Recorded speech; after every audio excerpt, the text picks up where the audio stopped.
Olá pessoal, a gente vai começar agora a nossa primeira aula remota, devido aí à pandemia de coronavírus. A gente vai precisar fazer essas primeiras aulas desse jeito, pelo menos até o governador decidir que as universidades podem continuar, ou a UNB decidir de um jeito diferente. Então esses slides que a gente vai usar, eles estão disponíveis lá na página da disciplina, que vai ser divulgado juntamente com esse vídeo aqui. E vocês podem ter acesso a esse recurso lá. Além disso, tem outros materiais bem interessantes que podem servir de auxílio. Mas como o professor Fabrício falou também na primeira aula, basta pesquisar esses assuntos aqui no Google que vocês vão achar material vasto. E isso é muito verdadeiro. Outra coisa que também vai acontecer juntamente com essa aula aqui é que eu já criei os fóruns de dúvidas lá no Moodle de cada uma dessas aulas. Então vocês são convidados a colocar qualquer questionamento que vocês tiverem lá naquele fórum, que nós vamos responder. E além disso, tem o grupo lá, né, do Telegram, que a gente também está disposto a responder qualquer dúvida e sanar a curiosidade de vocês sobre qualquer assunto. Então vamos começar. Esse material aqui foi desenvolvido pelo professor Laranjeira, pelo Matheus, e a gente vai usar ele aqui para a disciplina. Eu sou o professor assistente Gustavo, então vamos começar. Então vamos, primeiro nessa aula aqui, antes de começar a falar sobre programação em si, a gente vai entender um pouco sobre como que funciona o computador, como que é o sistema computacional, quais são as principais partes que o compõem, para a gente conseguir entender, né? E ter um direcionamento melhor a respeito de onde que o nosso software vai rodar, qual é a importância de cada peça, qual é a função de cada peça, porque isso são coisas que a gente vai precisar saber na programação.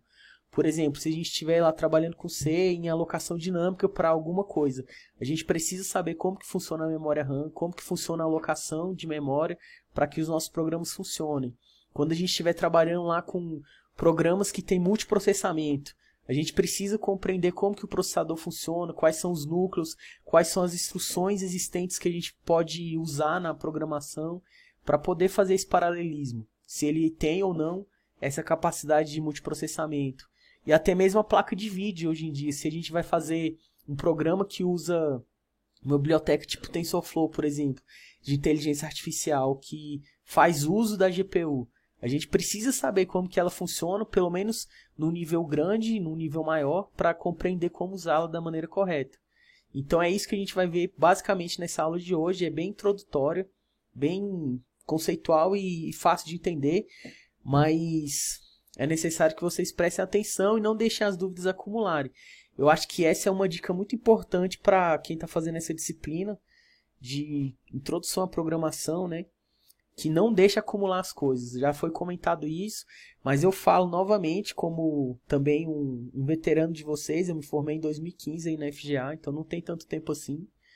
E eu vi muitas pessoas reprovarem porque elas deixavam as coisas acumularem. Então eu sei que falar isso aqui é um pouco redundante, que todos os professores vão estar falando isso para vocês. Mas eu sei que também a maioria não vai obedecer. Mas mesmo assim fica o aviso, não deixe as coisas acumularem, porque os conhecimentos, principalmente dentro dessa disciplina, eles são cumulativos. Você precisa entender muito bem um para poder compreender os outros. Senão você vai chegar lá na metade, lá na frente e vai estar boiando completamente. Mas é fácil, é acessível, basta que vocês prestem atenção e não deixem que as coisas acumulem. Então vamos lá, essa introdução. Então primeiro, qual é a diferença entre hardware e software?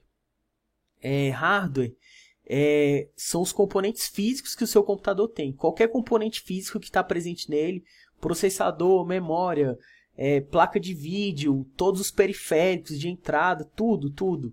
Isso é considerado hardware. E software é toda a lógica que roda em cima dessa estrutura física computacional. É bem simples de entender e é basicamente isso. Tudo que é físico de verdade é um hardware. E tudo que é lógico, programável, tudo que é informação, isso é software. Então aí tem essas definições aqui, de acordo com o dicionário, né, que o hardware são as partes físicas e eletrônicas de um computador. E o software são as instruções que controlam o que o computador faz. Constitui os programas de computador. Então, uma analogia fácil de entender, é como se dentro de uma moto, pensando numa moto e no motorista. A moto é o hardware, é tudo que faz ela funcionar de fato. Ela tem ali o motor, tem o freio, tem o motor de partida, tem tudo que aquele veículo precisa para funcionar. Mas o software seria como se fosse o conhecimento de quem está pilotando aquela moto. É o conhecimento de como usar cada um dos componentes, virar na hora certa, frear na hora certa. É exatamente o que controla a parte física. Então, numa analogia meio estranha, mas acho que dá para todo mundo entender perfeitamente. Que o hardware é físico e o software é tudo que controla essa parte física. Então, vamos lá. Eu já comentei sobre isso daqui, que inclui tudo. Não é só a parte de processamento, mas também a parte de entrada e saída, a parte que o monitor que a gente usa para receber as informações, ou o teclado que a gente usa para fazer input delas. E uma coisa interessante é que não adianta nada você ter o melhor hardware sem a programação, não vai funcionar. E eu vou mais além aqui. Conforme vocês forem crescendo na vida aí de engenheiros, vocês vão ter que programar. Isso aí é para qualquer uma das engenharias que tem no campus do Gama, vocês vão precisar programar. Não é só para software, não é só para eletrônica. Isso vai ser do dia a dia de vocês. E uma coisa que é muito importante mesmo é que se o software não for feito da maneira correta, você pode colocar ele no melhor processador do mundo, que não vai funcionar do jeito ideal. Então eu vejo isso no meu dia a dia de trabalho o tempo inteiro. A gente faz deploy de alguma aplicação, aí a performance está ruim, a gente vai analisar, vai... Primeiro, o programador sempre tem a tendência de falar, né? É culpa da infraestrutura. A gente precisa de mais máquina, a gente precisa de mais memória, precisa de mais processador. Mas grande parte das vezes basta uma reconstrução do código para ele ficar de um jeito mais otimizado, que já melhora muito. Tipo assim, às vezes ordens de grandeza melhor só pela programação. Então o hardware, ele não é nada sozinho de fato. Então aqui a gente tem a arquitetura de von Neumann, né? Essa arquitetura aqui vocês vão aprender a fundo para quem for fazer a disciplina de fundamentos de arquitetura de computador. Ela é uma disciplina que na minha época era optativa, não sei se ainda é, e para o curso de software, mas a galera de eletrônica também costuma fazer, o pessoal de eletrônica também vai ter contato com isso daqui. E isso daqui é basicamente como que funciona um computador. Todos os computadores modernos, computador que você tem na sua casa, notebook que você tem, ele funciona com base nisso daqui, nessa divisão de estruturas. Tem as unidades de entrada e saída, que foi o que eu comentei aqui. Você dá input no seu computador pelo teclado, pelo mouse. E você tem uma unidade de saída que é o monitor, que são as caixas de som, que é aquilo que volta de informação. E lá dentro tem duas partes principais. É a parte da memória e a parte do controle, do processamento em si. Então, dentro da parte da memória é onde que está gravado as informações. Por exemplo, o computador ele é basicamente uma grande máquina de calcular. É isso que ele é no seu nível mais básico e a gente vai construindo as abstrações em cima disso para conseguir chegar até coisas bem complexas. Mas ali no centro dele ele é uma calculadora. Então, para essa calculadora inteligente funcionar, é preciso que tenha memória, é preciso que tenha um lugar para a gente guardar as informações. Tanto as informações que a gente usa de input, quanto as informações que a gente processa e deixa lá para outros cálculos. E tem basicamente dois tipos de memória. A memória que ela é mais lenta, só que ela dura com mais persistência, ela dura tempos, que é, por exemplo, o disco rígido. Ele é lento de acessar, a velocidade que você consegue tirar as informações dele demora, mas ele tem uma capacidade maior, ele é mais barato, ele é persistente, você pode ligar e desligar o computador que ainda assim vai funcionar. E é interessante pensar nisso porque dá para imaginar o computador como se fosse um conjunto de cidades, dá para fazer essa analogia também. Pensa que o CPU é uma cidade e a memória é outra cidade. E dentre essas cidades tem um caminho que precisa ser percorrido. E dentro desse caminho, pensa que tem uma autoestrada. Essa autoestrada, ela tem tanto uma velocidade que os carros percorrem, quanto uma largura de pistas. Então, é assim que funcionam as conexões dentro do computador, que liga a memória no CPU, que liga na placa de vídeo. São os caminhos da informação. você tem a velocidade que eles percorrem, isso seria a velocidade dos carros, e você tem a quantidade de dados que eles são capazes de trafegar, isso seria o número de pistas. Então dá para pensar nisso, isso que é velocidade, latência e banda, que é quando a gente fala assim, não vai ter banda o suficiente, é porque o tamanho da quantidade de pistas não é grande o suficiente para a informação toda percorrer de um jeito bom.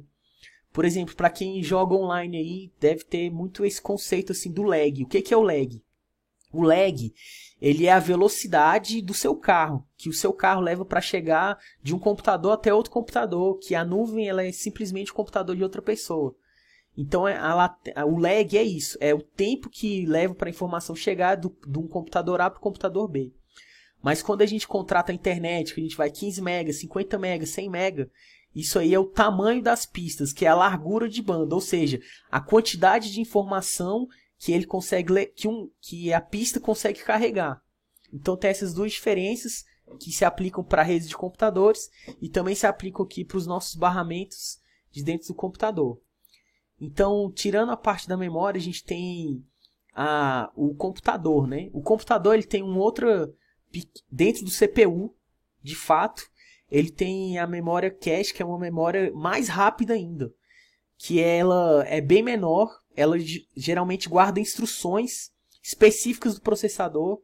Cada processador vai ter um conjunto diferente, por exemplo, a AMD tem um conjunto, a Intel tem um conjunto, até dentro de versões de processadores da Intel você vai ter uma determinada família de processos e dentro de outra você não vai ter. Você precisa estar atento para isso. Por exemplo, tem umas bibliotecas de inteligência artificial que elas precisam das instruções do tipo AVX. Então, se você criar um programa dessa forma, você só vai conseguir rodar ela em processadores Intel que sejam da 5ª geração para frente. Então, você precisa estar atento para esse tipo de coisa, entender onde que isso se encaixa aqui dentro e entender a importância que essa unidade de controle, de processamento tem, de ter algumas informações que ela usa muito mais rapidamente acessíveis. E aí tem a unidade de controle, que é basicamente o mini cérebro do computador, que ele vai decidir quais são as instruções que vão ser executadas e qual é a hora de execução de cada uma delas. É como se fosse realmente o cérebrozinho que decide qual é o pedaço de código que vai rodar agora. E tem a ULA, que é a unidade lógica aritmética, que como eu falei, o computador ele é uma grande calculadora. Então é dentro dessa unidade que está a programação das funções matemáticas principais. Então essa é a arquitetura de von Neumann que a gente usa até hoje e funciona muito bem. Então é basicamente isso, unidade de entrada, unidade de saída, os dados entram, eles são decididos quando vão ser processados e de que forma, a memória cache está ali para pegar as instruções necessárias, aí ele chama as funções lógicas matemáticas, ele pode guardar esse resultado numa memória que é mais lenta, mas que ela dura mais, que ela tem mais espaço, e ela pode fazer algum output para o usuário ver o que está acontecendo. Então é basicamente assim que funciona um computador. Aqui ele está explicando um pouco mais sobre o barramento que eu falei. Que existe a arquitetura sem barramento e arquiteturas com barramento. E é justamente aquilo que eu falei, como se fosse o caminho. Em inglês, o nome do barramento é bus. Então vocês podem ver esse termo também. Que é o bus de comunicação, as pessoas costumam falar, né? Que é o barramento de comunicação. E até um fato interessante é que atualmente o maior gargalo das arquiteturas comerciais que a gente tem, de PC, de personal computer que você tem na sua casa, o principal gargalo está no barramento. Porque não adianta você ter uma alta capacidade de processamento se o seu barramento não é grande o suficiente para você trafegar esses dados numa velocidade adequada. Então até uma tecnologia de servidores interessante que a NVIDIA criou é o NVLink, que é para fazer computação de alto desempenho. Que eles criaram um novo barramento que é muito mais rápido do que os barramentos tradicionais. E o simples fato deles fazerem isso consegue fazer com que eles tenham mais desempenho, mesmo tendo menos capacidade computacional que alguns concorrentes. Simplesmente porque eles melhoraram a capacidade do barramento. Então é até uma coisa interessante que quando as pessoas vão montar os computadores, elas precisam estar atentas a esses bottlenecks, né, que são os gargalos. Não adianta, por exemplo, você querer comprar um processador ruim